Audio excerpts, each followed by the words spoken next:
அன்பமர் சோலையில் அமர்ந்திடும் அரசே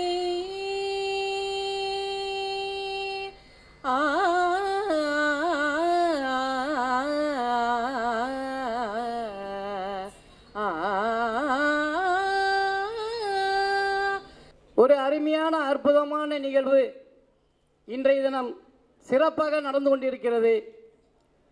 இந்த நிகழ்வானது நம்மளுடைய தென்னிந்தியாவினுடைய மான்செஸ்டர் என்று அழைக்கப்படுகின்ற கோயம்புத்தூர் மாவட்டத்தை சார்ந்த நம்மளுடைய மேட்டுப்பாளையம் நகராட்சியிலே இருக்கக்கூடிய அத்துணை தெய்வங்களையும் வணங்கி இந்த நிகழ்வானது மாபெரும் சிரிக்க சிந்திக்க வாழ்க்கை வளம் பெற வேண்டிய வகையிலே அமைந்த ஒரு மாபெரும் பட்டிமன்றம். பல்வேறு மாணவ மாணவிகளை ஏணியாக இருந்து கொண்டு ஏற்றிவிடக்கூடிய ஏணியாக இருக்கக்கூடிய நம்மளுடைய ஸ்ரீ குமரன் கலை மற்றும் அறிவியல் கல்லூரி அன்னார்கள் அத்துணை பேருக்கும் என்னுடைய அன்பு கலந்த வணக்கத்தை தெரிவித்துக் கொள்கின்றேன், எங்களுடைய நன்றியை தெரிவித்துக் கொள்கின்றேன். இந்த நிகழ்வானது அருமையாக அற்புதமாக நடப்பதற்கு உறுதுணையாக இருக்கக்கூடிய தமிழன் தொலைக்காட்சி மற்றும் I2 மேனேஜ்மெண்ட் அன்னார்கள் அத்துணை பேருக்கும் இந்த நிகழ்வின் காரணமாக பல கோடி நன்றிகளை உரித்தாக்கி கொண்டு I2 மேனேஜ்மெண்ட் நிறுவனத்தார் மதிப்பிற்கும் மரியாதைக்கும் உரிய அன்பு என்னும் விதத்தை இன்பம் என்னும் நீர்ப்பாய்ச்சி நேசம் என்னும் கொடிப்புடர்ந்து கருணை என்னும் காய்காய்த்து பாசம் என்னும் பழம் பழுத்து இவை 5 குணங்களும் பொருந்திய என்னுடைய அருமை சகோதரி ஸ்ரீலா லட்சுமி அவர்களுக்கு என்னுடைய அன்பு கலந்த வணக்கங்களை நான் தெரிவித்துக் கொள்கின்றேன். அருமை மாணவ செல்வங்களுக்கு எங்களுடைய அன்பு கலந்த நன்றியை தெரிவித்துக் கொண்டு அருமையாக இந்த நிகழ்வு நடப்பதற்கு உறுதுணையாக சிறப்பாக நடப்பதற்கு அருமையாக உதவி புரிந்து கொண்டிருக்கக்கூடிய இங்கே வந்தவர்களை வரவேற்கக்கூடிய நம்மளுடைய காரப்பன் சில்ஸ் அன்னார் அவர்களுக்கு பல கோடி நன்றிகளை இந்த பட்டிமன்றத்தின் சார்பாக உரித்தாக்கிக் கொள்கின்றோம்.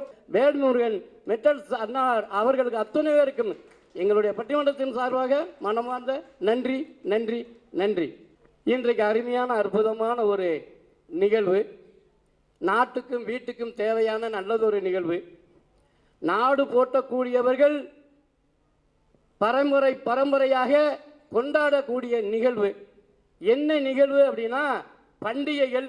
நாம் கொண்டாடக்கூடிய விதத்திலே சிறப்பாக இருக்கக்கூடிய பண்டிகைகள் நிறைய இருக்கு. அதே போல இன்றைய தினம் நாம் கொண்டாடி கொண்டு இருக்கக்கூடிய பண்டிகை தீபாவளி பண்டிகை. ஆம், அந்த தீபாவளி பண்டிகையினால் ஒரு சிறப்பு பட்டிமன்றம் இங்கே நடந்து கொண்டிருக்கின்றன.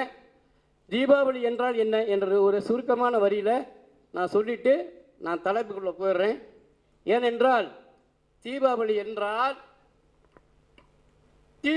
தீப்பு என்றால் விளக்கு என்று அர்த்தம், ஆவடி என்றால் வரிசை என்று அர்த்தம். அப்போ தீபாவளி என்றால் விளக்குகளின் வரிசை என்று அர்த்தம்.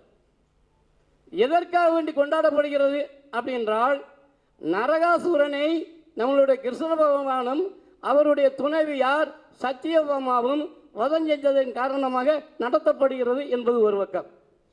இன்னொரு பக்கம் அயோத்தியை அரசர் ராமர் வனவாசம் சென்று ராவணனை அடித்து மீண்டும் அயோத்திக்கு வந்து வருகின்ற பொழுது அவர்களை வரவேற்க விளக்குகள் வைத்து கொண்டாடிய விதம் தீபாவளி என்று ஒரு பக்கம் கொண்டாடப்படுகிறது. ஏன்னா நம்மளுடைய தமிழன் டிவி மட்டுமல்ல, நம்மளுடைய இயக்குனர் அவர்கள் தமிழன் டிவியில் மட்டும் அவங்க நிகழ்ச்சி நடத்தலை, எல்லா டிவியிலுமே நிகழ்ச்சி நடத்திக்கிட்டு இருக்காங்க. ஆக நல்ல பேசக்கூடியவர்கள், நல்ல பாடக்கூடியவர்கள், நல்ல நடிக்கக்கூடியவர்கள் அத்துணை பேரையும் ஏற்றிவிட வேண்டும் என்ற எண்ணம் அவருக்கு இருக்கு. நமக்காக வேண்டி நம்ம மகிழ்ச்சியடையாக இருக்க வேண்டும் என்று நம்மளை ஆட விட்டு ஓட விட்டு நடிக்க விட்டு பார்க்கக்கூடிய ஒரு நல்ல இதயம் நம்மளுடைய இயக்குனர் திருமதி ஷீலா லட்சுமி அவர்களுக்கு உண்மைக்கே நன்றிமா. எனக்கு இந்த பட்டிமன்றத்தை வாய்ப்பு கொடுத்தது என்னுடைய அருமை சகோதரி அவர்களும் அருமையான நிகழ்ச்சியை எனக்கு ஏற்பாடு பண்ணி கொடுத்துருக்காங்க. அதற்கு நடுவர் என்ற முறையில் பல கோடி நன்றிகள். தீபாவளிக்கு எல்லாரும் நம்ம ட்ரெஸ் எடுத்துருப்போம் இல்லைங்களா? ஆமான்றவங்க கை தூக்குங்க. எடுத்தாச்சு. ஏன் கேட்குறேன்னு கேட்டிங்கன்னா நான் பாட்டுக்கு பேசிக்கிட்டே இருக்கேன்னா இது ஒரு பக்க பேச்சு மட்டும் கிடையாது. அருமை. நிறைய பேர் கை தூக்கிக்கிறீங்க.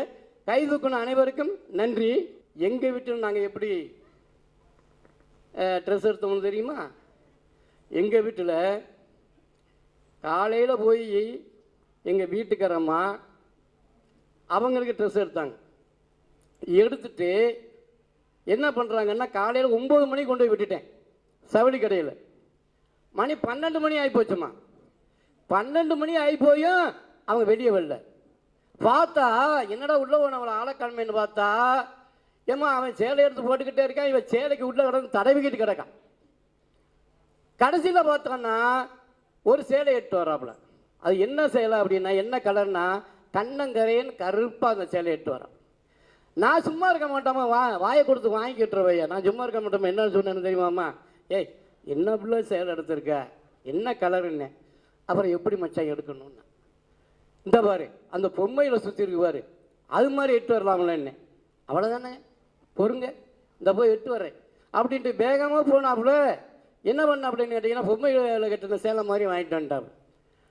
அப்போ என் பையன் கேட்குறான், எங்கே சவுடி கடையிலேருந்து அவன் மாடியிலேருந்து கேட்குறான், எப்பா அம்மாவுக்கு சேலை எடுத்தாச்சு, எனக்கு பேட்டு சட்டை எடுத்தாச்சு, எல்லாருக்கும் எடுத்தாச்சு, இனிமேல் நீங்கள் என்னப்பா எடுக்க போகிறீங்கன்னா. அப்போ நான் சொன்னேன், இனிமேல் நான் பிச்சை தாண்டா எடுக்கணும். ஏன்னா கொண்டு போன காசு பூரா அங்கே முடிஞ்சு போச்சு இல்லைங்களா? அருமையாக கைதட்டுங்க. நல்ல நகைச்சுவையாக இருக்கும்போது கட்ட நீங்கள் கைதட்டி ஆகணும். ஏன்னா உங்கள் கைதட்டு தான் எங்களுக்கு உற்சாகமே, நீங்கள் தான் எங்களுக்கு டானிக்கு, நீங்கள் தான் எங்களுக்கு மருந்து. அப்படி தான் பட்டிமன்றம் பேசிக்கிட்டு இருக்கும்போது ஒரு பொம்பளை பிள்ளை நல்லா கெக்கன்னு சிரிச்சிச்சுமா. உடனே ஒரு பக்கத்தில் இருந்த ஒரு கிளவி வேகமாக முதுகில் போடுது, ஏய் ஏன்டி சிரிக்கிற எதுக்கிட்டி சிரிக்கிற. அந்த பிள்ளை பார்க்குது. இப்போ பார்த்தா 4 பேர் உன்னை என்ன நினைப்பாங்க, நீ சிரிக்கலாமா குமரி பிள்ளை, உன்னை யார் இடி கேட்டுவா. அட பாவமே, சிரிக்கத்தானம்மா பட்டிமன்றமே நடத்துறது அப்படின்னு. இன்னொருத்தன் சொன்னான், யானாலும் நகைச்சுவைகளை விட்டு விளாசுறேன், பாடல்களை பாடுறேன், என்னென்னமோ பேசுகிறேன், எல்லாரும் என்ன பண்ணுறாங்க கேட்டுக்கிட்டே இருக்காங்க, ஆனால் கப்புச்சு போட்டுருக்காங்க, யாருமே சிரிக்கலை. எனக்கு ஒரே மாதிரி ஆகி போச்சு. உடனே நான் என்ன சொன்னேன், அந்த ஒருங்கிணைப்பாளரை கூப்பிட்டு, ஐயா இந்த வாயா என்ன யாருமே சிரிக்க மாட்டேங்கிறாங்களே என்ன காரணம்னு கேட்டேன். அப்போ அவர் சொன்னார், நீங்கள் எங்கேருந்து வந்திருக்கீங்க, அவங்க சிரிக்கலாமா, ஐயா பேசும்போது யாரும் சிரிக்கக்கூடாதுன்னு சொல்லியிருக்கேன், யாரும் சிரிக்கக்கூடாதுன்னு சொல்லியிருக்கேன், அதனால சிரிக்காமல் இருக்காங்க. அட பாடுபட்ட கூறுகட்ட குப்பை, நல்லா சிரிக்க முடியா, அதுக்கு தானே பட்டிமன்றம். ஐயா ஒரு சின்ன பையன் வகுப்புல என்ன பண்ணேன்னு கேட்டிங்கன்னா, டேய் இங்கே வாடா ராஜா அண்ணன் வேகமாக வந்தான், இங்கே வா. என்னங்க சார், கடவுள் நேரடியாக வந்து உன்கிட்ட ஒரு வரம் தரணும்னா நீங்கள் என்ன வர கேட்பேன்னு. அவன் சொன்னேன், சார் அதே கடவுள் உங்கள்கிட்ட வந்து ஒரு வரம் தரணும்னா நீங்கள் என்ன வரம் சார் கேட்பீங்க. நான் சொன்னேன், சும்மா இருக்க மாட்டோமே, கடவுளே நல்ல புத்தியை கொடு, கடவுளே நல்ல யோசனை கொடு, கடவுளே நல்ல அறிவு கொடு அப்படின்னு கேட்பான்டான்னு. ஆமாம் சார், யாராட்ட என்னென்ன இல்லையா சார், அதைத்தானே சார் கேட்பாங்க, நீங்கள் அதைத்தான் சார் கேட்குறீங்க. எல்லாருமே வந்து சிறப்பாக கொண்டாடக்கூடியது தீபாவளி திருநாள். இந்த தீபாவளி திருநாளால் பிறருக்கு வாழ்க்கையில் நம்ம குடும்பத்தில் திருவிழா தீபாவளி வருவதால் மக்களுக்கு கொண்டாட்டமா திண்டாட்டமா. ஆஹா, அருமையாக பேசக்கூடிய அற்புதமான பேச்சாளர்கள். இந்த அணியில் 4 பேர், இந்த அணியில் 4 பேர் பேசக்கூடியவர்கள், அருமையான பேச்சாளர் பெருமக்க. வாங்க, என்னுடைய அன்பு பாசம் வேலு நேசம் எல்லாம் நிறைந்த சூர்யா மேடம் வாங்க, உங்களுடைய கருத்துக்களை. ஐயா தீபாவளி திருநாளை கொண்டாடுவதால் கொண்டாட்டம் அல்லையா திண்டாட்டமே என்று பேசுவதற்கு வாருங்கள். அந்த அணியிலே முதல் பேச்சாளராக பேசி உங்களுடைய கருத்துக்களை தாருங்கள். இலக்கண நயத்தோடு அமைந்திருக்கும் இந்த அவையை வணங்கி உங்கள் அனைவருக்கும் முதற்கண் வணக்கத்தையும் அனைவருக்கும் தீபாவளி நல்வாழ்த்துக்களையும் தெரிவித்துக் கொள்கிறேன். ஒரு நேரத்தில் நாம் அனைவருமே எல்லாவற்றையுமே கொண்டாடினோம், நமக்கு துன்பம் தருவதை கூட கொண்டாடினோம். எப்பொழுது நிபந்தனையோடு கூடிய அன்பை நாம் பெற்றோர்கள் நமக்கு தரும்பொழுது கூட அவர்கள் மீது வைத்த மிகப்பெரிய அன்பின் காரணமாக அது நமக்கு கொண்டாட்டமாக இருந்தது. அவர்கள் எடுத்து கொடுக்குற துணியை இல்லைன்னு வேண்டான்னு சொல்லாமல் மறுக்காமல் வாங்கிக்கிட்டோம். அவங்க எடுத்து கொடுக்குற ஸ்வீட் நம்ம எக்ஸ்ட்ரா வேணும், இல்லை இவ்வளோதான் இருக்குதுன்னு சொன்னாலும் மறுக்காமல் ஏற்றுக்கிட்டோம். பட்டாசு ஒரே ஒரு பாக்கெட் வாங்கி 3ஆ பிரித்து வைப்பாங்க, நீ தங்கச்சிக்கு எடுத்துக்கோ, நீ தம்பிக்கு ஒன்று உனக்கு ஒன்று, அது கண்ணிலேயே எண்ணுவோம் ஏதாவது ஒன்று ஜாஸ்தியாக போயிடுச்சான்ட்டு. எப்படி இருந்தாலும் பரவாயில்ல, இதை ஏதாவது கேள்வி கேட்டால் பின்னாடி அடி விழுன்னு தெரியும், இருக்கிறத அட்ஜஸ்ட் பண்ணிட்டு எடுத்துக்கிட்டோம். ஆனால் இன்னைக்கு இருக்கிற காலகட்டத்தில் பெற்றோர்கள் நல்லதுன்னு சொல்லி ஒரு குழந்தைக்கு ஒரு விஷயத்த கொடுத்தா மறுப்பு சொல்லாமல் முழு மனதோட ஏற்றுக்கிற பக்குவம் எத்தனை பேருக்கு இருக்குதுன்னு நினைக்கிறீங்க? கண்டிப்பாக நான் பார்த்துட்டு இருக்கிறேன், இல்லை. அதனால தான் இன்னைக்கு திண்டாட்டன்ற தலைப்பிலேயே நான் பேச வந்திருக்கிறேன். இதில் வேற எதிரணியினர் நீங்கள் முதல்ல பேசுங்கன்னா நான் உங்களுக்கு கவுண்டர் எழுதணும் அப்படின்னாங்க.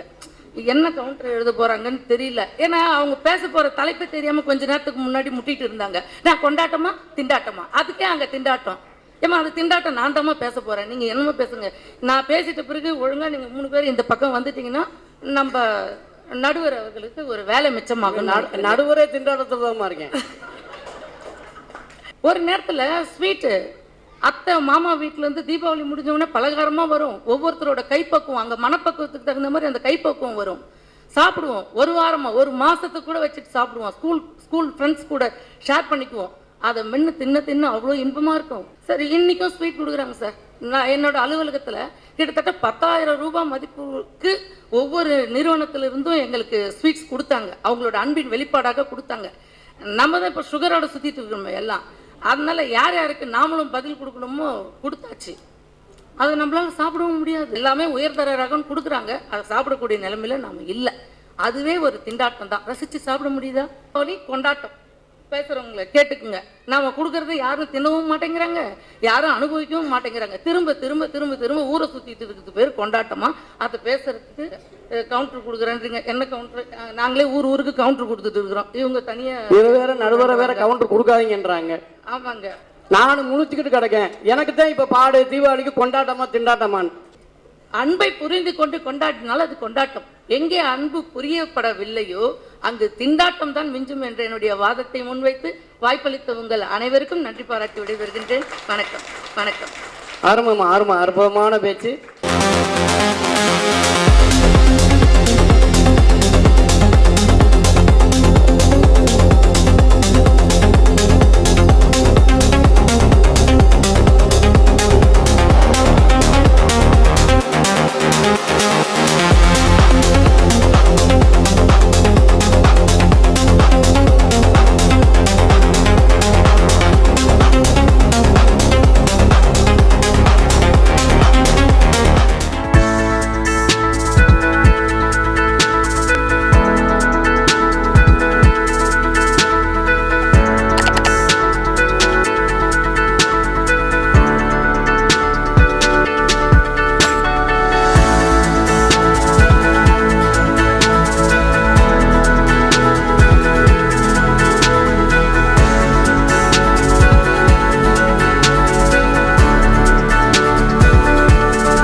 சோசப், அருமை சகோதரி வாங்க. இந்த நிகழ்ச்சியை சிறப்பாக ஏற்பாடு செய்த தமிழன் தொலைக்காட்சி மற்றும் ஐடு மேனேஜ்மெண்ட் நிறுவனத்திற்கும், மேலும் இங்கே எங்களுக்கு வாய்ப்பு வழங்கிய குமரன் கலை மற்றும் அறிவியல் கல்லூரிக்கும் என்னுடைய மனமார்ந்த நன்றிகளும் தீபாவளி நல்வாழ்த்துக்களையும் தெரிவித்துக் கொள்கிறேன். நடுவர் அவர்களே, நல்ல தலைப்பு. இன்றைய காலகட்டத்தில் தீபாவளி பண்டிகை கொண்டாட்டமா? அந்த திண்டாட்டம்ங்கிற வார்த்தையை கூட நாங்க சொல்ல விரும்பல நடுவர்களே. எங்க இளம் பெண்களையும் இளைஞர்களையும் பார்த்துட்டு திண்டாட்டம் பேசலாமா? எங்க அக்கா சொன்னாங்க, என்னமா சொன்னாங்க? சுகர் வந்தனால ஸ்வீட் சாப்பிட முடியலையா? இந்த ஒரு பண்டிகைனாலயா சுகர் வந்துச்சு? அப்ப எவ்வளவு ஸ்வீட் இந்த அக்கா போன தீபாவளிக்கு சாப்பிட்டுருக்கணும். அதனாலதான் உங்களுக்கு சுகர் வந்திருக்கு. கடன் வாங்கினாலும் உடன் வாங்கினாலும் என் மகளோ மகனோ மகாராணியாக மகாராஜாவாக இருக்க வேண்டும் தீபாவளி பண்டிகை என்று வருடம் முழுவதும் உழைப்பவர்கள் தான் எங்களது பெற்றோர்கள். இந்த மஞ்சக்கால நோய் வந்தவங்களுக்கு பாக்குறதெல்லாம் மஞ்சள் கலர்ல தெரியுமா? அது மாதிரிதான் இந்த எதிரணியில இருக்கவங்க எல்லாம் கொண்டாட்டத்தை மறந்து இத்தனோண்டு திண்டாட்டத்தை தான் வாழ்க்கை ஃபுல்லா திண்டாட்டம் சொல்லி சொல்லி வேதனை இடுறாங்க. இந்த தீபாவளி பண்டிகை எல்லா வயதினருக்கும் எப்பேற்பட்ட கொண்டாட்டத்தை தருகிறது. 2 to 3 வயது குழந்தைக்கு தன் அம்மா தன்னுடன் இருப்பார், தன் அப்பா தன்னுடன் இருப்பார் என்ற கொண்டாட்டம். 5 to 7 வயது குழந்தைக்கு தனக்கு புது டிரெஸ் கிடைக்குங்கிற கொண்டாட்டம். 10 to 12 வயது குழந்தைக்கு தனக்கு விதவிதமான உணவு கிடைக்கும் என்ற கொண்டாட்டம். 15 to 17 வயது 10வது 12வது படிக்கிற குழந்தைகள்கிட்ட போய் கேட்டு பாருங்க, ஒரு நாளாவது லீவு கிடைக்கும், நல்லா தூங்க வேண்டாம் அப்படிங்கிற கொண்டாட்டம். 20 to 25 வயது இளைஞர்களுக்கும் இளம்பெண்களுக்கும் சமூக சேவை. அனாத ஆசிரமத்துக்கு போய் நான் பண்டிகையை ரெட்டிப்பா கொண்டாடுவேன்னு சொல்லுவாங்க. 30 வயது தம்பதியினர் தல தீபாவளி, வயதில் என்னுடைய குழந்தைகளோடு நான் கொண்டாடுவேன், 60 வயதில் என்னுடைய பேர பிள்ளைகளோடு கொண்டாடுவேன் சொல்லுகிற தருணம் கொண்டாட்டம் இல்லையா நடுவர் அவர்களே? இறுதியாக நடுவர் அவர்களே, ஒரே ஒரு பாட்டு, இந்த பாட்டோட நீங்க தீர்ப்பையே சொல்லிடலாம். என்ஜாமி தந்தானே எல்லாமே, என்ஜாமி தந்தானே எனக்கும் தந்தானே எல்லாமே, உனக்கும் தந்தானே, என்ஜாமி தந்தானே எல்லாமே, என்ஜாமி தந்தானே, நிம்மதி நெஞ்சுக்கு தூரம் ஒண்ணு சொன்னது யாருன்னு கேளு புள்ள, சாமிக்கு நீ வேறு நான் வேறு இல்ல, பூமிக்கு யாருமே பாரம் இல்ல, பூமிக்கு யாருமே பாரம் இல்லை. அடுத்தவரை போல் நான் ஒரு கார் வாங்கணும், பைக் வாங்கணும் நினைச்சு தீபாவளி கொண்டாடினால் என்றுமே திண்டாட்டம் தான். என்கிட்ட இருக்க 500 ரூபாயில நான் காட்டன் புடவையை கட்டி 50 ரூபாய்க்கு பூவை வச்சு ஜொலிச்சு என் பிள்ளைங்களோட இனிப்பு சாப்பிட்டு கொண்டாடுவேன் என்றால் இந்த தீபாவளி பண்டிகை என்றைய சூழலிலும் இருப்பதை கொண்டு கொண்டாடினால் கொண்டாட்டமே கொண்டாட்டமே கொண்டாட்டமே என்று கூறி அனைவருக்கும் மீண்டும் நன்றி, வணக்கம். அடுத்தபடியாக என்னையா பெரிய கொண்டாட்டம் கொண்டாட்டம் திண்டாட்டம் தாயா, தீபாவளினாவே திண்டாட்டம் தான். கண்டிப்பா திண்டாட்டம் தாங்க நடுவர் அவர்களே. நீங்க எங்க பக்கம் தான் இருக்கீங்கிறது உண்மையா இருக்கு நடுவர் அவர்களே. ஆமாங்க நடுவர் அவர்களே. ஆனா அன்றைக்கு எடுத்த உணவுகள் அத்தனையும் உடம்புக்கு ஆரோக்கியத்தை கொடுத்தது. நமது தாத்தா பாட்டி முன்னோர்கள் எல்லாம் 90 வயதிற்கு மேல் வாழ்ந்தார்கள். இன்று இந்த இளைஞர்களை கேட்டோம் என்றால் கால் வலி இருக்கு, முடி கொட்டுது, முகத்துல பருவு எல்லாம். என்ன காரணம்? நம்ம எடுத்துக்கிற உடனடி உணவுகள் தான் காரணம். அன்னைக்கு தாத்தா பாட்டி சொல்லி அவங்க என்ன செஞ்சு தராங்களோ அதை சாப்பிட்ட பேரன் பேத்தி எல்லாம் இருந்தாங்க. அதெல்லாம் எப்ப மாறி போயிடுச்சு? இந்த 40 வருஷத்துல மாறி போயிடுது. அடுத்து அதை விட ஒரு விஷயம், நம்ம எடுத்துக்கிற பாரம்பரிய உடைகள் அதுலயும் நமக்கு திண்டாட்டம் வந்துருச்சு. எல்லாமே திண்டாட்டம் தான். உணவு முறையில திண்டாட்டம், உடல் ரீதியான திண்டாட்டம், மன அளவுல திண்டாட்டம். அப்ப எல்லா திண்டாட்டமும் யார்கிட்ட இருக்குன்னா நம்மளுடைய பெற்றோர்களுக்கு தான். இளைஞர்கள் குழந்தைகள் எல்லாம் அந்த திண்டாட்டத்தை கொடுத்துக்கிட்டு இருக்கீங்கிறத நம்ம நடுவரும் தீர்ப்ப நல்லாவே சொன்னாரு. எடுக்கிற உணவுகள் எல்லாமே ஆரோக்கியமான உணவுகளா எடுக்கணும். கண்டிப்பாக எல்லோரும் பெண்களாக இருந்தால் செவ்வாய்க்கிழமையும் வெள்ளிக்கிழமையும் நானே இங்கிட்டும் இல்லாம அங்கிட்டும் இல்லாம அர்த்தநாதீஸ்வரரா இருக்கேன். இல்ல முதல்லயே சொல்லிட்டாங்க நடுவர் அவர்கள். ஏன்னா திண்டாட்டம் தானேமா, எவ்வளவு கஷ்டமா இருக்கு, அதிரசத்தையே உடைக்க முடியலமான்னு. ஆன்லைன்ல வாங்கின அதிரசமா போனா எப்படி இருக்கும்? அன்னைக்கு இடிச்சு மாவை பக்குவப்படுத்தி கருப்பட்டி பாகெடுத்து ஊத்தி, எங்க கருப்பட்டி திருச்செந்தூர் கிட்ட இருக்க வேம்பார்ல உற்பத்தி பண்ணின கருப்பட்டியும், எங்க ஊர் செட்டியார் அரைச்ச மரச்சக்கு எண்ணெயும், எங்க வீட்டு மாட்டுல நாட்டு மாட்டு பசுவுல எடுத்த நெய்யும் ஏலக்காயும் சுக்கும் போட்டு செய்யற அதிரசத்துக்கு இணையான உங்களோட பீசாவும் பர்கர் என்ன சொன்னாங்க, பன்னு செய்யறோம் நாங்களா மேம், கேசரி செய்யறோம் நாங்க. அதனால நீங்க உங்களுடைய நிறைவான பேச்சுமா அந்த பலகாரத்துக்கு, அந்த அதிரசத்துக்கு, கருப்பட்டி பணியாரத்துக்கும் ஈடாகாத ஒரு கேக்க செய்யக்கூடிய சகோதரி நாங்க தான் கொண்டாடிக்கிட்டு கொண்டிருக்காங்க. கொண்டாட்டமே கிடையாது. எல்லாமே மைதா மாவு, ஒயிட் ஜீனி, ஃபுட் பாய்சனா சாப்பிட்டுக்கிட்டு இருக்க அவங்க. அந்த உணவு நல்லதுங்கிறத அவங்களுக்கே தெரியல, அதனால அதை கொண்டாட்டம்ன்றாங்க. நம்ம பாரம்பரிய உணவுகளையும் நம்மளுடைய பாரம்பரிய உடைகளையும் நம்மளுடைய பாரம்பரியத்தையும் கலாச்சாரத்தையும் மீட்டெடுக்கும் வரை தீபாவளி என்பது நமக்கு திண்டாட்டமே திண்டாட்டமே திண்டாட்டமே என்று கூடி பேச வாய்ப்பளிமைக்கு நன்றி கூறி விடைபெறுகிறேன். நன்றி, வணக்கம். அற்புதமா. அடுத்தபடியாக என்னையா பெரிய கொண்டாட்டம் கொண்டாட்டம்.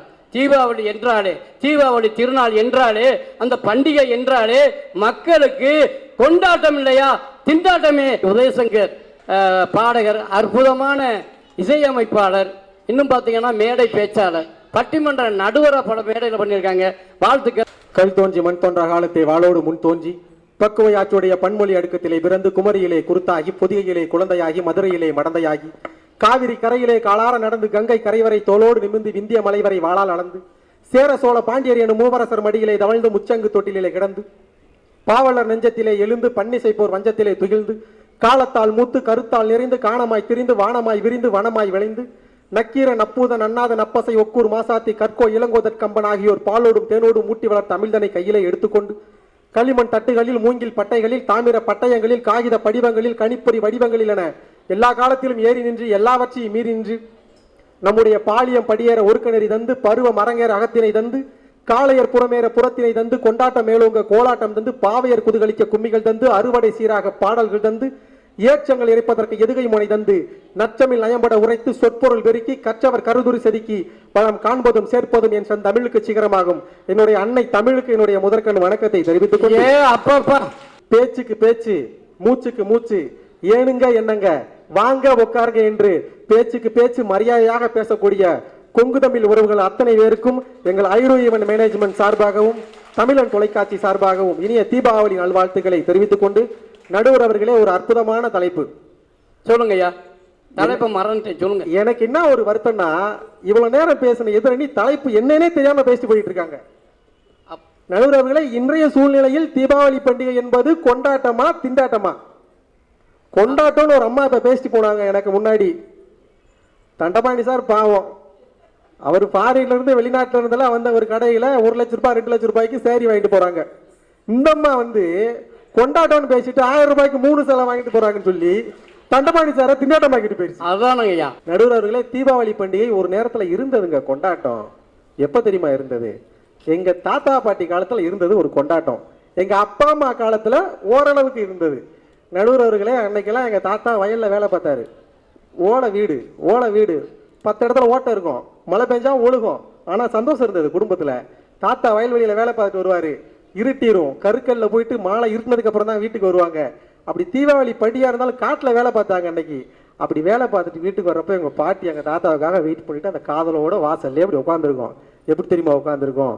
எப்பதான் வருவீக உள்ளோ ஏங்குது, அந்த ஒரு நொடிக்காக உசுறு வாழுது, ஏ மச்சான் மச்சான் மச்சான் மச்சான் ஆசை மச்சானே, இந்த அழகு செலவும் மேலதான் நேசம் வச்சேனே, நான் பூ முடிச்சு பொட்டு வச்சேன் உறவுக்காக, நான் கண் முழிச்சு காத்திருந்த வரவுக்காக, எப்பத்தா வருவீக உள்ளோ ஏங்குது, அந்த ஒரு நொடிக்காக உசுறு வாழுது. அன்னைக்கு அப்படி குடும்பம் இருந்தது. அங்க தீபாவளியில மகிழ்ச்சி இருந்தது. நடுவர் அவர்களே, இன்னைக்கும் குடும்பம் இருக்கு, தீபாவளியும் வருது, மகிழ்ச்சி இருக்கா? நடுவர் அவர்களே, தீபாவளி பண்டிகை அன்னைக்கு உலகமே பட்டாசு வெடிக்கும். ஆனா சிவகாசியில வேலை பார்க்கிற பட்டாசு தொழிலாளர்கிட்ட கேட்டு பாருங்க, அவருக்கு அன்னைக்கு தீபாவளி அது கொண்டாட்டமா திண்டாட்டமான்னு. அவருக்கு அது திண்டாட்டங்க.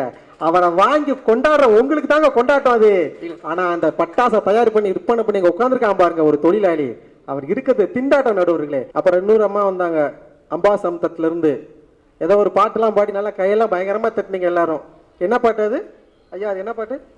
எஞ்சாமி தந்தானே எஞ்சாமி. உங்க சாமி தருவாரு, உனக்கு என்னக்கா? அம்பாசமுத்திரத்துல இருந்து சொகுசா கார்ல வந்துட்ட, 3 நாளா மழையிலையும் தண்ணியிலையும் திரிஞ்சுக்கிட்டு பாடுபடுற எங்களுக்கு தெரியும். உங்க சாமி தந்துருவாருங்க, உங்க சாமி காசை கொடுத்துட்டு போயிடுவாரு ட்ரெஸ் எடுங்கன்ட்டு. ஆனா நீங்க எப்படி ட்ரெஸ் எடுக்கிறீங்க? இன்னைக்கு யாராவது ஒரு உடை கலாச்சாரம் இருக்கா அந்த தீபாவளி பண்டிகையில? எங்க மாடல் மாடலா ட்ரெஸ் வரும், மாடல் மாடலா நீங்க ட்ரெஸ் எல்லாமே போடலாம், போட்டுட்டு நீங்க சந்தோஷமா இருக்கிறீங்க. ஆனா அதை உங்க முன்னாடி சொல்ல முடியாம உங்க பின்னாடி உங்க பெற்றவங்க எவ்வளவு கஷ்டப்படுவாங்கிறது என்னைக்காவது நீங்க நினைச்சிருக்கீங்களா? எந்த குழந்தைங்களும் அப்படி நினைக்கிறது இல்லைங்க. அந்த பெற்றோருக்கு அது திண்டாட்டங்க. ஐயா, இதைத்தாயா எங்க காலத்துல அழகா சொன்னாங்க ஒரு நேரத்துல, இந்த உடை கலாச்சாரம் எப்படி இருக்கணும்ங்கிறத.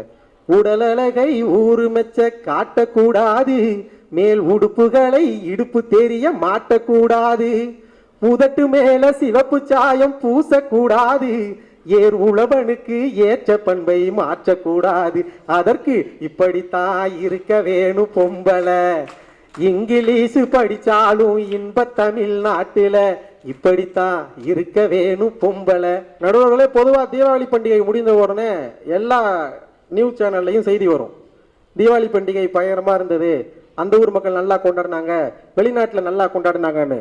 ஆனா ஒரு விஷயம் நடுவர்களே, இன்றைக்கு தீபாவளி பண்டிகை என்று ஒரு நாளில் இத்தனை கோடிக்கு மது விற்பனையாகுது என்ற செய்தி மறைகிறதோ, உண்மையிலேயே உலகத்திற்கே அன்னைக்கு தான் நடுவர்களே தீபாவளி. அருமை அருமை அருமையா. நடுவர்களே, தீபாவளிங்கிறது இருக்கிற எல்லாருமே கொண்டாடலாங்க, இருக்கிறவன் இல்லாதவன் எல்லாரும் கொண்டாடலாம். ஆனா உண்மையிலேயே இந்த கொண்டாட்டமும் திண்டாட்டமும் எங்க தெரியுமா தெரியும்? என்கிட்ட ஒரு 1000 ரூபாய் காசு இருந்ததுன்னா என் பிள்ளைக்கு நான் ட்ரெஸ் எடுத்து கொடுப்பேன், என்கிட்ட இருக்கிறதுக்கு ஒரு வீடு இருக்கு, உங்களுக்கு எல்லாம் வெந்ததை தின்னுட்டு வந்ததை பேசிட்டு போயிருக்கீங்களேங்கம்மா எல்லாரும். உங்களுக்கு இருக்கிறதுக்கு ஒரு வீடு இருக்கு, 1000 ரூபாய் காசு இருக்கு, உங்க பிள்ளைக்கு ட்ரெஸ் எடுத்து கொடுக்க. இருக்கிறதுக்கு ஒரு வீடு கூட இல்லாம ஒரு பாலத்துக்கு கீழேயோ ஒரு ரோட்ல ஒரு தார்பாயை கட்டியோ குடியிருக்கிறான் பாருங்க. அவன்கிட்ட போய் கேளுங்க, தான் பெத்த பிள்ளைக்கு ஒரு ட்ரெஸ் எடுத்து கொடுக்க முடியல, ஒரு ஆதங்கம் இருக்கும் பாருங்க. அதுதாங்க உண்மையிலேயே திண்டாட்டம். நடுவர் அவர்களே, எந்த வகையில் பார்த்தாலும் இன்றைய சூழ்நிலையில் தீபாவளி பண்டிகை என்பது திண்டாட்டமே திண்டாட்டமே திண்டாட்டமே என்று கூறி காலத்தின் நேரம் கருதி வாய்ப்பளித்த அத்துணை நல்ல உள்ளங்களுக்கும் வாய்மொழி கேட்ட உங்களுக்கும் நன்றி பாராட்டி விடைபெறுகிறேன். நன்றி நன்றி வணக்கம். அதை எதிர்த்து பேசுவதற்கு இந்த நிகழ்வை சிறப்பான முறையில் நடத்தி கொண்டிருக்கக்கூடிய அருமை சகோதரி, அருமையான இயக்குனர், நம்மளுடைய I2 மேனேஜ்மெண்ட் திருமதி அன்பு சகோதரி சீலாலட்சுமி அவர்கள். பண்பிலா மிருகம் பிறந்தாலும் பால் கொடுக்கும் கருணையவள், பசிக்கும் முகம் பார்த்து பழகும் நிலை பார்த்து பழம் தரும் சோலையவள், இருக்கும் பிடி சோறு எனக்கண்ண எண்ணாமல் கொடுக்கும் தெய்வம் அவள். அவள் நேர்மை, அவள் வாய்மை, அவள் தூய்மை, அவள் தான் தாய்மை. தாய்மையை போற்றி மிக அருமையான ஒரு பட்டிமன்றத்திற்கு அனைவரையும் வருக வருக என்று தமிழன் தொலைக்காட்சி நேயர்கள் சார்பாகவும் I2 ஈவென்ட் மேனேஜ்மெண்டின் சார்பாகவும் அன்போடு அழைக்கின்றோம். இன்னைக்கு தீபாவளி, பட்டாசெல்லாம் வெடிச்சிட்டு பளபளன்னு புத்தாடைய அணைஞ்சுக்கிட்டு படப்படன்னு பட்டாசை வெடிச்சிட்டு சுட சுட பலகாரம்லாம் சாப்பிட்டுட்டு அப்படி தமிழ் தொலைக்காட்சியில உட்கார்ந்து நீங்க எல்லாம் நேயர்கள் எல்லாம் பட்டிமன்றம் பார்த்துட்டு இருக்கீங்கல்ல, இதுவே ஒரு கொண்டாட்டம் தாங்க. நடுவர் அவர்களே, ஒரே ஒரு ரோஜாவை பார்த்தாலே எவ்வளவு அழகா இருக்கும். ஆனா இங்கு Sri Kumaran arts and science காலேஜ்ல வந்து ஒரு ரோஜா தோட்டம் போல் எங்களுடைய மகளிர்கள் அப்படியே உட்கார்ந்துட்டு இருக்காங்க பாருங்களேன். பாக்குறதுக்கு எவ்வளவு அற்புதமா இருக்கு தெரியுமா? எனக்கு என்ன தெரியுமா, எவ்வளவு ஒரு சிம்பிளான ஒரு தலைப்பு தீபாவளி அன்னைக்கு கொடுத்திருக்காங்க. என்ன கேட்டிருக்கோம்? தீபாவளி கொண்டாட்டமா திண்டாட்டமா? சிம்பிளா என்ன சொல்லணும்? மகிழ்ச்சியா இருக்கேன்னு சொல்லிட்டு போனாலங்க. எங்க சிறகு கிடைத்தால் மட்டும் பறப்பது வாழ்க்கை இல்லை, சிலுவை கிடைத்தாலும் பறப்பதுதான் வாழ்க்கை, இல்லையா? மகிழ்ச்சி என்பது வெளியில இல்லைங்க, சின்னஞ்சிறு ஆசைகளிலும் சந்தோஷத்திலும் தாங்க ஜீவன் இருக்கு. அதை புரிஞ்சிக்காம எதிரில இருக்கவங்க, நல்லா நீங்க நோட் பண்ணீங்களா?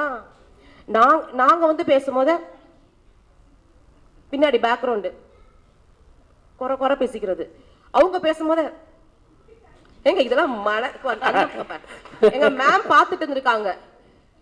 எங்க நான் உட்கார்ந்து பார்த்துட்டு வயிற்றுச்சலா இருக்குங்க. எங்க எத்தனை லட்சம் போட்டு பட்டிமன்றம் நடத்திக்கிட்டு இருக்கோம், வந்து குறை குறையா வந்து கொட்டிட்டு போறது. அப்புறம் இவங்க மேடம் வந்து பேசினாங்க. மேடம் மறையுதுங்களா? நான் இந்த எல்லாரும் தான் மறைவாங்க. மேடம் வந்து பேசினாங்க, மகிழ்ச்சி என்றால் என்ன? உடல் வலிமை, மனசு, திறமை, என்னென்னவோ. ஏமா அதெல்லாம் எங்களுக்கு தெரியாது, தீபாவளிக்கு அதெல்லாம் தெரியாது. எங்களுக்கு புது ட்ரெஸ் தெரியும், பட்டாசு வாங்குறது தெரியும், பலகாரம் சாப்பிட்றது தெரியும், ஸ்வீட் தெரியும். அதெல்லாம் மொத்தமா எடுத்து ஸ்டேட்டஸ்ல போட்டு ஜாலியா என்ஜாய் பண்ணிட்டு இருப்போம். எங்க ஏத்த வீட்டுல ஒரு பலகாரம் கொடுத்துருப்பாங்க, எங்க வீட்டுல எங்க அம்மா சரியா செஞ்சிருக்க மாட்டாங்க, அதை போட்டோ போட்டு நான் ஸ்டேட்டஸ்ல வச்சிருவேங்க. அதை பார்த்துட்டு நிறைய பேர் லைக்ஸ் போடுவாங்க. அவ்வளவுதான் எங்களுடைய சந்தோஷம். அந்த ஒரு நாள் வாழ்க்கை இப்படி எடுத்து போவது தாங்கள் கொண்டாட்டமே தவிர குறை மட்டுமே சொல்லி கொண்டிருப்பது கொண்டாட்டம் இல்லை. அது திண்டாட்டமா தான் இருக்கும் உங்களுக்கு, நான் இல்லைன்னு சொல்லல. அப்புறம் அடுத்த அம்மா வந்தாங்க, எல்லாம் திண்ணி பண்டாரமா இருப்பாங்க போல. ரொட்டியில் சர்க்கரை சேர்க்கிறார்கள், என்னால் சாப்பிட முடியவில்லை. இல்ல திண்ணி பண்டாரம்ங்கிறது தப்பு இல்லைங்க. ஸ்நாக்ஸ் எல்லாம் அதிகமா சாப்பிடுறோம்ல, அவங்கள வந்து அப்படித்தான் சொல்லுவாங்க, தமிழ்ல சொல்லுவாங்க. நம்ம பிள்ளைங்களுக்கு தமிழ்ல உண்மையான தமிழ்ல பேசினாலும் ஐயோ தப்பான வார்த்தை பேசிட்டாங்க, அந்த அக்கா அசிங்கமா பேசிட்டாங்க, அப்படிலாம் இல்ல. தூய தமிழ்ல பேசினா நமக்கு வித்தியாசமா தான் தெரியும். அது மைதா மாவு சேர்க்கிறாங்க, சர்க்கரை சேர்க்கிறாங்க. யாரு வாங்க சொன்னா? வீட்டுல உட்காந்து வெள்ளத்தை போடுங்க, அரிசியை குத்துங்க, பலகாரம் செய்யுங்க, எங்க டீமுக்கு அனுப்பி வைங்க. யார் வேணா சொன்னா எங்க நடுவருக்கு கொடுங்க. அவர் வேதனைப்படுறாருல, முறுக்குக்கும் குசுவத்திக்கும் வித்தியாசம் தெரியாத ஒரு குடும்பத்துல மாட்டிக்கிட்டு இருந்தா நிலைமை என்னங்க யோசிச்சு? உண்மைதான். இவங்க ரொம்ப அருமையா பேசினாங்க அம்மா. அவங்க வந்து சொல்றாங்க, என்ன இருக்கு, எனக்கு பிபி இருக்கு, சுகர் இருக்கு, எல்லாமே இருக்கு. இவ்வளவு டென்ஷன் ஆனா எல்லாமே வரும். வரலனா தான் ஆச்சரியம். இன்னுமா உங்களுக்கு இதெல்லாம் வரல? இன்னும் சொல்ல போனா இவருக்கும் இருக்கும். ஏன்னா எல்லாம் குறை சொல்லிட்டே உட்கார்ந்துட்டு எல்லாமே தான் வருங்க. எங்களுக்கு பாருங்க, நடுவருக்கே எதுவுமே இல்ல. ஆமா, அவருக்கு இல்ல. நாங்க எதெல்லாம் பாக்குறோம் பாருங்க. அழகா ட்ரெஸ் பண்ணிருக்காரு, இன்னைக்கு அழகா கோட் எல்லாம் மாட்டிட்டு வந்து பிள்ளையார் மாதிரி அவ்வளவு அழகா இருக்காரு. உண்மைதான், பிள்ளையார் அழகா தானேங்க இருக்காரு. என்னங்க சிரிக்கிறீங்க? அவ்வளவு அழகா அவரை உட்கார வச்சிருக்கோம், எவ்வளவு சந்தோஷப்படுறோம் நாங்க. கருப்பு தான் எனக்கு பிடிச்ச கலரு பாடலங்க, அவருக்கு என்ன மைக்கு 1000 வாட்ஸ் பவர். எங்க நடுவர் அவர்கள் வந்து அவங்க மனைவி அவங்கள பார்த்து பாடுவாங்களாம். அதை வந்து நான் குறிப்பா சொல்லிக்கிறேன். நடுவர்களே, இதை குறிப்பிட்டு நீங்க பாடினதுக்கு அப்புறம் இதையும் சொல்லிடுங்க. ஏன்னா இப்பதான் வந்து டிவி நிகழ்வுக்கெல்லாம் வந்திருக்கீங்க. உங்க மனைவி அனுப்பி வைக்கிறாங்கன்னா இனி எல்லா நிகழ்வுக்கும் அனுப்பி வைக்கணும்னா இந்த பாட்டை பாடினது நீண்டாமானுங்கிறத குறிப்பா சொல்லிடுங்க, இல்லைன்னா வாழ்க்கை போயிடும். இந்த மாதிரி டென்ஷனா மட்டுமே இருந்தாங்கன்னா இவரு உட்கார்ந்துட்டு இருந்தாரு பாருங்க, உதயா அவர்கள் நல்லா பாடுவாருங்க, சூப்பரா பேசுவாரு. 30 நாளும் பட்டிமன்றவங்களை பேசுறவங்கள பாத்திருக்கீங்களா? 30 நாளும் கச்சேரி பேசுவாரு, நைட்டும் பேசுவாரு, பகலும் பேசுவாரு, மதியானம் பேசுவாரு. எனி டைம் ரோட்ல தான் நின்று பேசிக்கிட்டு இருப்பாரு, நிகழ்ச்சியில பேசுவாருங்க. தப்பா எடுத்துக்காதீங்க. அந்த அம்மா வீட்டுல சேர்க்கவே சேர்க்காது. ஏன் தெரியுமா? வீட்டுக்கு போனாலே ஒரே டென்ஷனா இருக்குது, திண்டாட்டமா இருக்கு, கவலையா இருக்கு, அது இதுன்னு சொல்லிக்கிட்டே இருப்பாங்க. அவங்க ஃபேமிலி, அவங்க ஒய்ஃப்லாம் ரொம்ப ஹாப்பியா இருப்பாங்க, எங்க அணி மாதிரி இருப்பாங்க. அதனால 30 நாளுமே வெளியே அனுப்பிடுறது. கோவத்தை கொட்ட முடியாது, வாய்ப்பு இல்ல. இந்த மாதிரி எங்கிட்டாவது மைப்பு கிடைச்சு இந்த மாதிரி அப்பாவி அரங்கம் ஏதாவது கிடைச்சதுன்னா அவருக்கு தெரிஞ்சதெல்லாம் கொட்டிட்டு போய் உட்கார்ந்துடுறது. அப்புறம் ஒண்ணு சொன்னாரு பாருங்க நடுவர்களே, எனக்கு உண்மையிலே எது தெரியுமா ரொம்ப வேதனையா இருந்தது? சொல்லுங்கம்மா. நாகரிகமாக ஆடை அணிவதில்லை. எங்க நாங்கெல்லாம் நல்லா பாத்தீங்கன்னா புடவை கட்டிட்டு பாருங்க, எப்படி எங்க டீம்ல வந்து பாருங்க அழகா ஒரு ஷர்ட் போட்டு சூப்பரா ஒரு பேண்ட் போட்டு உட்கார்ந்துருக்காரு. நார்த் இந்தியன்ஸ் லெவல்ல பாத்தீங்களா? அவர் வந்து சொல்றதுன்னா நாகரிகமாக உடை அணிவதில்லை. எங்க மனசாட்சியில குறை சொல்லும் போது உங்களையும் பார்த்துட்டுல குறை சொல்லணும். உங்க டீம்ல இருக்கிறவங்க ஒட்டு மொத்தமா குறை மட்டுமே வந்து சொல்லிட்டு போறது. நடுவர் அவர்களே, ஒன்னு யோசிச்சு பாருங்களேன். நீங்க அவங்களுக்கு சேர்ந்து பேசாதீங்க. பட்டிமன்றம் முடிஞ்சோடனே 25,000 ரூபாய் பேமெண்ட் உங்க கையில இருக்க போகுது. பரவாயில்லாம கூட்டிட்டீங்க, மறந்துட்டாங்கன்னு நினைக்க பேச்சுல. அப்படி ஒரு கொண்டாட்டமா இருந்துகிட்டு இந்த டீம்ல தயவு செய்து சேர்ந்துடாதீங்க. அதுக்கப்புறம் இவங்க எல்லாம் வந்து சொன்னாங்க, சிவகாசியில பட்டாசு வெடிக்கிறாங்க, வந்து பட்டாசு செய்வர்கள் தொழிலாளிகள் எல்லாம் பாவம். ஒன்னையும் நினைச்சுக்குங்க, நான் ஒட்டுமொத்தமாக யாருக்காக பேசிக் கொண்டிருக்கிறேன் என்று சொன்னால், நம்மளை மாறி இன்னைக்கு நினைச்சா ஒரு ட்ரெஸ் எடுப்போங்க, மாசத்துக்கு 5 ட்ரெஸ் எடுக்கிறது ரொம்ப சர்வ சாதாரணம். 2 டாப் எடுத்துட்டு 4 லெகின்ஸ் எடுத்துட்டு காலேஜுக்கு போட்டு போறது ரொம்ப சர்வ சாதாரணம். ஆனா எப்ப தீபாவளி வரும், எப்ப எனக்கு பிறந்த நாள் வரும், எப்ப பொங்கல் பண்டிகை வரும்னு சொல்லிட்டு அந்த ஒரு நாள் அந்த புது ட்ரெஸ் போட்டுட்டு அந்த குழந்தைகள் வந்து எங்க அப்பா இன்னைக்கு புது ட்ரெஸ் கொடுத்துட்டாங்கன்னு சொல்லிட்டு போட்டுக்கிட்டு பட்டாசு வெடிச்சிட்டு சந்தோஷமா ஸ்வீட் சாப்பிடுறாங்க பாத்தீங்களா? அந்த நடுத்தர குடும்பத்திற்காக நான் பேசிக் கொண்டிருக்கிறேன்.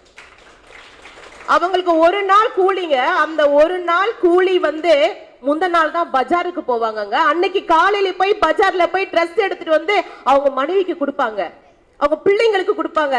ஒன்னா உட்கார்ந்து வெளியில வந்து பட்டாசு வெடிப்பாங்க. நடுவர் அவர்களே, பட்டாசுங்கிறது சாதாரண விஷயம் இல்ல. அதாவது சாமி கும்பிட்ட உடனே சரவடி வைக்க சொல்லுவாங்க. எங்க அம்மால வெளியே போய் சரவடி வை வை, ஏத்த வீட்டுக்காரி வச்சுட்டா, பக்கத்து வீட்டுக்காரி வச்சுட்டா, நீ முதல்ல வையின்னுவாங்க.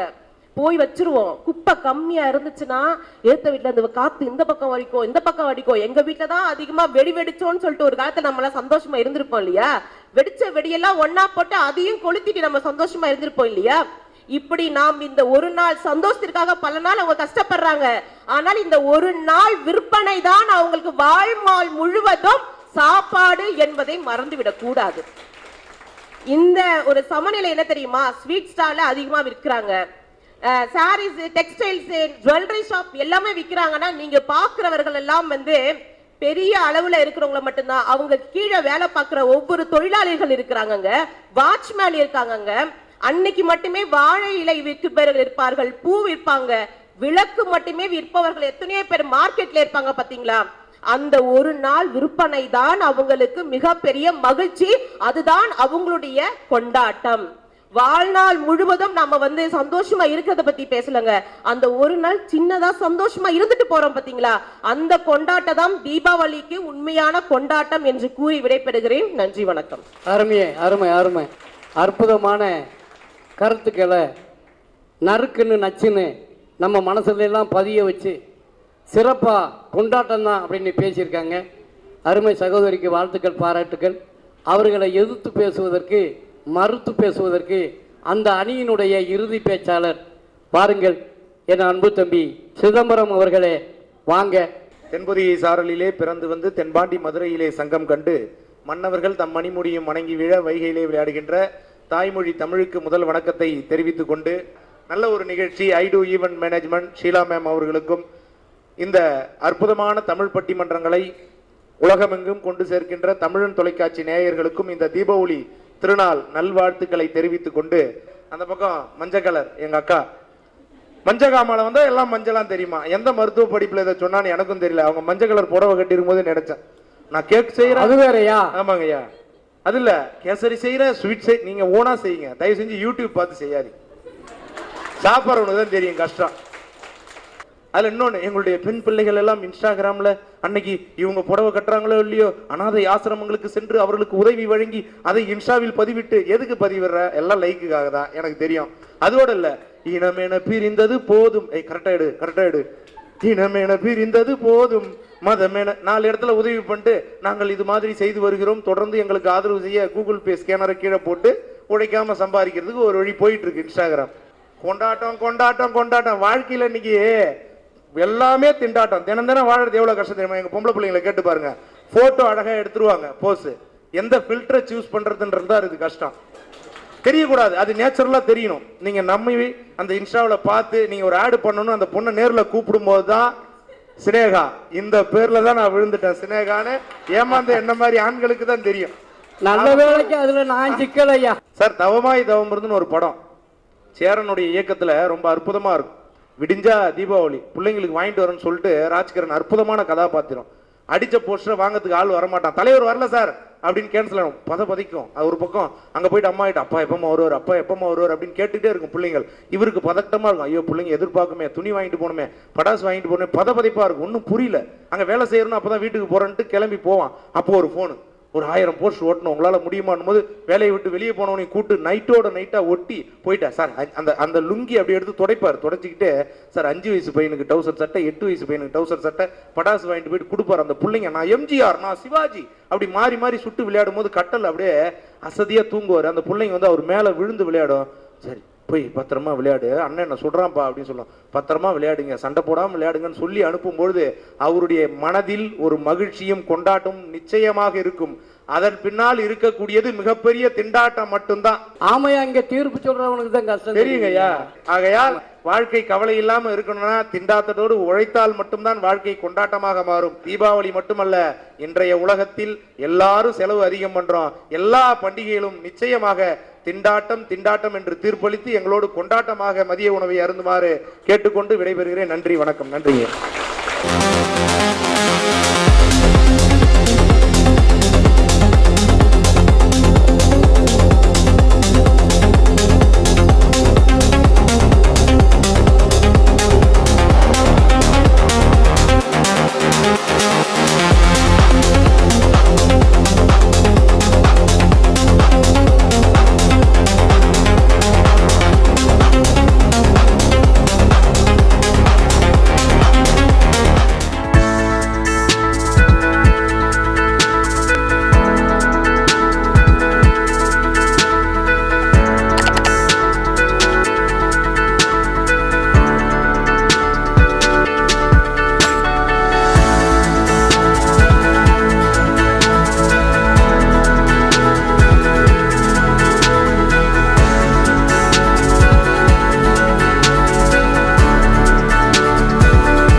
அந்த பேச்சை கொண்டாட்டம் இல்லையா திண்டாட்டமே என்று பேசிய பேச்சை தீபாவளி திருநாள் கொண்டாடுவது கொண்டாட்டமே என்று பேசுவதற்கு வாங்க சரவணன் அவர்களை வாங்க, நிறைவு பேச்சாளர் அந்த அணியில.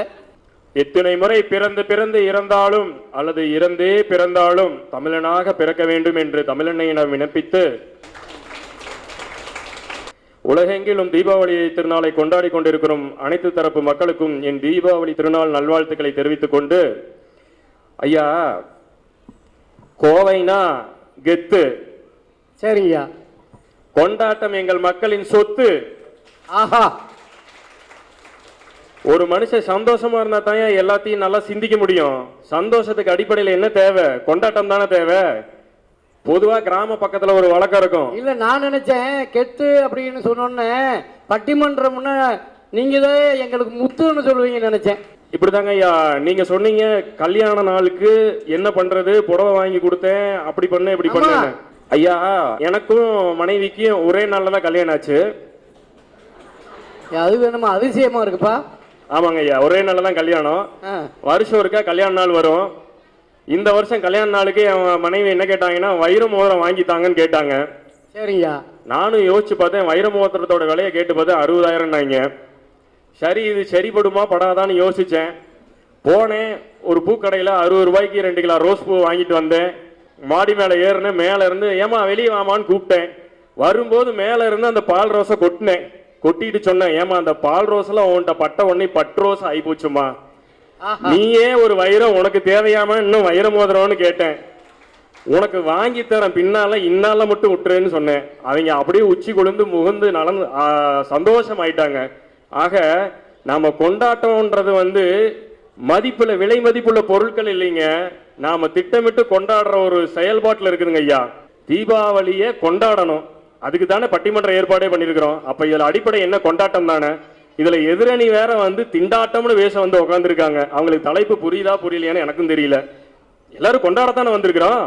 நேரத்தின் அருமை கருதி நீங்க கொண்டாட்டம்னு சொல்லி அவங்களையும் எங்களுடைய எதிரணியும் எங்களோட சேர்த்து கொண்டாட நாங்க இருக்கிறோம் ஐயா. அதனால கொண்டாட்டம்னு உங்களுக்கு தீர்ப்பு இருக்கும்ன்ற நன்றி பாராட்டி சென்ற இடம் அமர்கிறேன். நன்றி, வணக்கம்.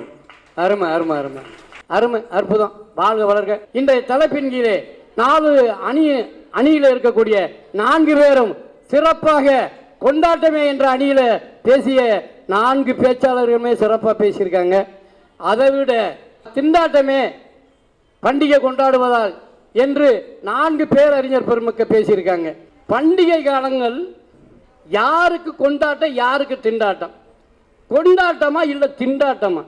இந்த 4 அணியினர் பேசுகின்ற பேச்சுகளை நான் ஒவ்வொன்றா அப்படியே ஆராய்ச்சி பண்ணி பார்த்துக்கிட்டே இருக்கும்போது நான் சிரிப்பாக இருந்தாலும் சிந்திச்சுக்கிட்டே இருந்தேன். அவருடைய கருத்துக்கள் அள்ளி வீசிய கருத்துக்களை நான் எண்ணிக்கிட்டு இருந்தேன்.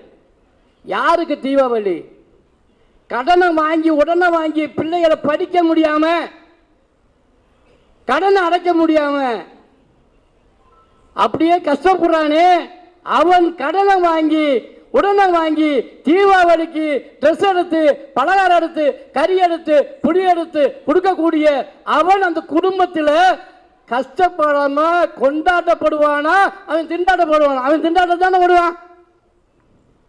இன்னும் பார்த்தீங்கன்னா அந்த கறி மருந்துக்குள்ள வேலை பார்த்து வரக்கூடிய அந்த தொழிலாளர்களுடைய கையில உண்மைக்குங்க 100 ரூபாய் காசு கிடையாதுங்க. எல்லாமே பார்த்தீங்கன்னா கடனை. அதனால சொல்லுவாங்க, அந்த தாய் அவங்க எப்படி அவங்க அரும்பாடுபட்ட அந்த குழந்தைகளை இந்த தீபாவளியை சிறப்பாக கொண்டாட வைக்கணும்னு நினைக்கிறாங்க. குழந்தைகளுக்கு வேணா அது கொண்டாட்டமா இருக்கலாம், அவர்களுக்கு அது திண்டாட்டம் தானே. அழகா அள்ளி பேசுனாங்க, அற்புதமா பேசுனாங்க. நம்ம பிள்ளையும் கொண்டாட்டமா இருக்கணும்னு நினைச்சு கடனை உடனே வாங்குறாங்க. ஏன் தீபாவளி வந்துருச்சு, நம்ம பிள்ளைய ட்ரெஸ் போட்டு பார்க்கணுமேனு அந்த துண்டு போட்டுக்கிட்டு சேவிங் பண்ணாத அந்த தாடியோட வெட்டுறதுக்கு கூட முடி வெட்ட கூட காசு இல்லாம அலைகிறானே அந்த தகப்பன். இந்த தீபாவளியை எப்படியாவது சிறப்பாக கொண்டாடணும், நம்ம கஷ்டம் நம்மளோட போட்டேன், நம்ம பிள்ளைகளாவது நல்லா இருக்கட்டுமே அப்படின்னு சொல்லி அரும்பாடுபட்டு கடனை உடனே வாங்குறான் ஐயா. அவன் கொண்டாடப்படுவானா திண்டாட்டப்படுவானா சொல்லுங்க? பணம் இருக்கவே வேணா கொண்டாடப்படுவான், பணம் இல்லாதவன் மணி மேக்ஸ் மெனி திங்ஸ். தனக்குன்னே வாழாம பிள்ளைகளுக்காக வேண்டிய வாழ்ந்துகிட்டு இருக்கக்கூடிய அந்த ஒவ்வொரு குடும்பத்திலையும் அந்த தலைவன் என்று சொல்லப்படுகின்ற தந்தை படுகின்ற கஷ்டம் குழந்தைகளுக்கு தெரியாது. இப்ப தெரியவும் இல்லை, இனிமே தெரிஞ்சு அவங்களை நம்ம வளர்க்கணும். நம்ம படுற கஷ்டம். ஆக கூலி வேலை பார்த்து கடனை உடனே வாங்கி நல்லபடியா திருவிழாவை கொண்டாட முடியாம, கடனை உடனே வாங்கி அதை அடைக்க முடியாம கண்ணீர் வடிச்சு துன்பப்பட்டு துயரப்பட்டு வாழ்க்கையை வெறுத்து போய் கடனால தொங்குவோம்னு நினைக்கிறானே மனித இனம். அவனுக்கு என்னையா கொண்டாட்டம்? அது எப்படி கொண்டாட்டமா இருக்க முடியும்? கஷ்டம் இல்லாத வாழ்க்கையில யாராவது இருக்காங்களா? இல்லையே. அதனால 4 அணியினரும் பேசிய பார்க்கும்போது நடுவர் என்ற முறையில தீர்ப்பை நான் சொல்லலாம்னு நினைக்கிறேன். அப்படி நான் சொன்னா அந்த ஒரு ஆளு மட்டும் கை தட்டுவார். 4 அறிஞர் பெருமக்கள் பேசிய கருத்துக்களை என் பையில வைக்கல, பைக்கு கீழே உள்ள மனசுல வச்சிருக்கேம்மா, மனசுல வச்சு. ஆம், எப்படி என்றால் ஒரு திருவிழா, நம்ம தீபாவளி திருவிழாவுக்கு யார் யாரும் வந்திருக்காங்க, உற்றார் வந்திருக்காங்க, உறவினர் வந்திருக்காங்க, நண்பர்கள் வந்திருக்காங்க. ஏன் காதலன் எப்போ வருவான்னு காதலி காத்துக்கிட்டு இருப்பா, தீபாவளிக்கு வருவான் பார்ப்போம்னு. அழகின் டாப்பஸ்ட் கலையின் கையெழுத்து மேல்நாட்டின் வீட்டு அரசு சுவிட்டு கிளியோபட்ரா எப்போ வருவான்னு அவன் கதாநாயகன் காத்துக்கிட்டு இருப்பான் தீபாவளிக்கு. அது மட்டும் இல்லை, தான் தங்கச்சி திருமணம் செஞ்சு கொடுத்த தங்கச்சி வேற ஊர்ல போய் வேற நாட்டுல போய் இருக்காளே, தீபாவளிக்கு எப்ப வருவா, அவ எப்ப அவளை பார்ப்போம் அப்படின்னு கண்ணீர் வடிச்சுக்கிட்டு இருக்கக்கூடிய எத்தனை சகோதரர் இருக்காங்க. எப்படி திருமணத்தை முடிச்சு வச்சு வெளிநாட்டுக்கு அனுப்பி வைக்கிறாங்க, வெளியூருக்கு அனுப்பி வைக்கிறாங்க. அவங்க வருவாங்கன்னு சொல்லி எப்ப தன்னுடைய தங்கச்சி வருவா, எப்ப என்ன பாப்பா அப்படின்னு வரக்கூடிய ஒரு வாய்ப்பு எதுலமா கிடைக்குது? பண்டிகையினால தானே கிடைக்குது. அப்ப அந்த பண்டிகை என்பது திண்டாட்டமாவா இருக்கும்? சொல்லுங்க. உறவுகளை மேம்பட வைக்கக்கூடியது எது? பல உறவுகள் இருந்தாலும் அனைத்து உறவுகளையும் ஒரு இடத்தில் சந்திப்பதற்கு இது போன்ற பண்டிகைகள் பயன்படுகிறதா இல்லையா? நண்பன் தான் சொல்லி எத்தனை நண்பனை பண்டிகைக்கு அழைச்சு உங்களுடைய பள்ளி பருவத்தில் இருக்கக்கூடிய உங்களுடைய நண்பர்கள், உங்களுடைய தோழிகள் அத்தனை பேரையும் பார்க்கக்கூடிய ஒரு வாய்ப்பு எங்க கிடைக்குது? இது போன்ற பண்டிகையால் கிடைக்கிறது. ஆக மகிழ்ச்சியை தருகிறது பண்டிகை, மன நிம்மதியை தருகிறது பண்டிகை, இன்னும் சந்தோஷத்தை தருகிறது பண்டிகை, கவலைகளை போக்குகிறது பண்டிகை. தன்னுடைய நண்பங்கிட்டையோ தாயிட்டையோ அண்ணங்கிட்டையோ இல்லை அக்காட்டையோ தான் பட்ட துன்பங்கள் தன்னுடைய கஷ்டத்தை சொல்லும் போது அந்த கஷ்டமெல்லாம் நீங்குவதற்கு ஒரு உறுதுணையாக ஒவ்வொரு வார்த்தை கூறுவாங்க. அது எங்கே கிடைக்குது? அந்த மகிழ்ச்சி எங்கே இருக்கு அப்படின்னா பண்டிகையின் மூலமாக தான் இருக்கு. ஓராண்டு காலமாக அழுக்கு துணியையும் கந்தல் துணியையும் வேறு துணி வாங்க வழி இல்லாம கஷ்டப்பட்டுக்கிட்டு இருக்க அந்த குடும்பத்தில் ஒரு பெண் குழந்தைக்கோ ஆண் குழந்தைக்கோ ஒரு அருமையான ஒரு புது துணி கொடுத்து தீபாவளிக்கு நீ இதை கட்டு என்று சொல்லும் பொழுது அதை கட்டிட்டு அந்த பிள்ளை நிற்கும் பாருங்க. ஏமா கண்ணாடியில் நிற்பாங்க, கண்ணாடியை பார்ப்பாங்க, முன்னாடி பார்ப்பாங்க, அங்கே இப்படி பார்ப்பாங்க, இப்படி பார்ப்பாங்க, அப்படி இழுத்து விட்டு பார்ப்பாங்க, இப்படி இழுத்து விட்டு பார்ப்பாங்க, இப்படி பார்ப்பாங்க, அப்படி பார்ப்பாங்க, வெளியே வந்து பார்ப்பாங்க, யாராவது பார்க்குறாங்களான்னு பார்ப்பாங்க. காரணம் என்ன? ஒரு வருடமா துணிகள் அடிந்தாலும் அதை பார்க்க மாட்டாங்க அன்னைக்கு. ஆனா இந்த புத்தாடையை உடுத்திட்டு பார்க்கிறோமா இல்லையா தாய்களா? தன்னுடைய அழகை பார்க்கிறோமா இல்லையா கண்ணாடியில? அப்படி பார்த்து மகிழ்ச்சி அடைய வைக்கக்கூடியது எது? பண்டிகை தானையா? அப்புறம் இந்த பண்டிகை எப்படி கொண்டாட்டம் இல்லாம திண்டாட்டமா இருக்க முடியும்னு நீங்க சொல்றீங்க? அவருடைய அன்பு இருக்கு பார்த்தீங்களா? அந்த என் தாய் அன்பு, என் மனைவி அன்பு, என் சகோதரி அன்பு, அந்த பெண் அன்பு, அதுதாங்க சிறப்பு. அவங்க நினைத்தால் கட்டாயம் எல்லா விழாவும் கொண்டாட்டமாகத்தான் இருக்கும். திண்டாட்டம் வருவதற்கு எந்த கணவனும் துணை இருக்க மாட்டான்.